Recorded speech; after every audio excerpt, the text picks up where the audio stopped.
Hello everyone and welcome to Doll My Shop. Today we're going to be creating a doll out of foam clay. This is exciting stuff, people. I am making our dream dolls. I can't wait to start working with resin and all of that, but for now we are starting out with clay. I always buy foam clay because it's super cheap and it is really good for making a stationary model so that you can get your idea out there. But before we start working with that clay, we need a base part first so that the clay has something to sit on and for the doll to be more sturdy. So I use foil to help make each part of the body. We started with the legs, now we're going to work on his torso and arms. It's rather easy to sculpt things out of tin foil. All you gotta do is crunch it up and pat it here and there and keep sculpting and molding until you get the shape that you like.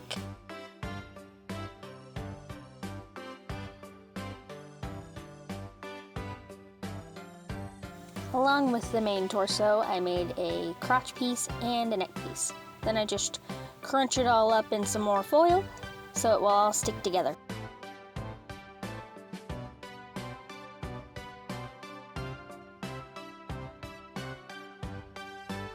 Now I'm making sure that where the crotch is, the legs will line up. I did some sculpting off camera by accident with the head, and then I used a hammer to bonk out the shape of the body some more.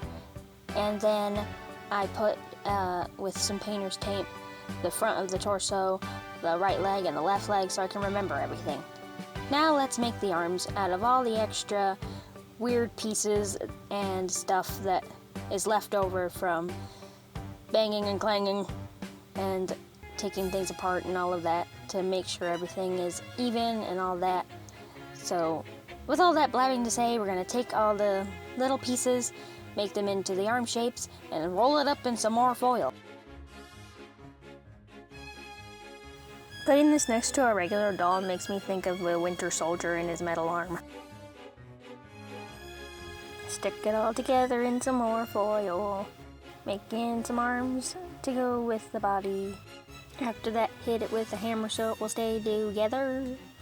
Now we have the arms, the legs, the head, and everything, and it is all attached with some pins so that I can show it next to my beautiful other dolls that I've made out of foam clay. And while you stare at all in my beautiful dolls, don't forget to check out the other two videos I have of Juanita and Jamal and me making their drawn articulated prototypes. Alrighty, now we get to the fun part, putting the foam clay onto the metal body. Then it can become a living doll with a face, and it can be all painted, and he's going to look so cute, and I can't wait. Here's a picture of what I'm going for, and I think it's going to look pretty much like that. At least the best way that I can do it in sculpting form, because I've never done a doll with spiky hair before. For the torso, we're going to try and get a large piece of clay to go on top of the torso so that it will be a nice smooth bit, because I'm trying to get everything that's in the front to be as smooth as possible, and then anything in the back can be wrinkly or flat or weird shaped. And plus this thing's going to have clothes on it, and I'm not going to take the clothes on and off as much, so it being smooth is just kind of a decoration. And yes, what is a first time making a doll without making it some clothes to wear? I'm not going to make a statue, I'm going to make a doll that can wear actual clothes that I've sewn. It's just an added extra that I like to do. I did that for Juanita and Jamal, so I want to give Chuck the same treatment.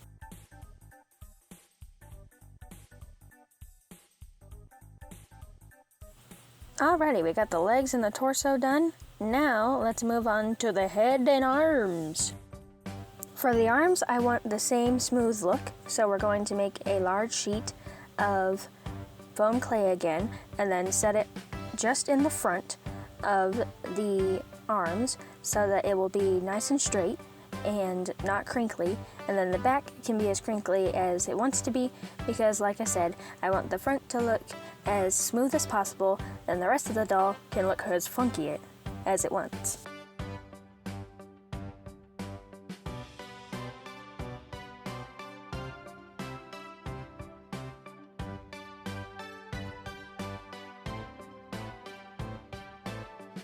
Alrighty, we put some thumbs onto the hands, we got the legs and the torso. Now let's sculpt the head and give him some life. Now for the head, we're going to do the same thing that we did for the legs, the torso, and the arm. One big sheet for the front of the face, and the hair will cover the rest.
We're gonna put some ears for the final touch, and I think this guy looks pretty good.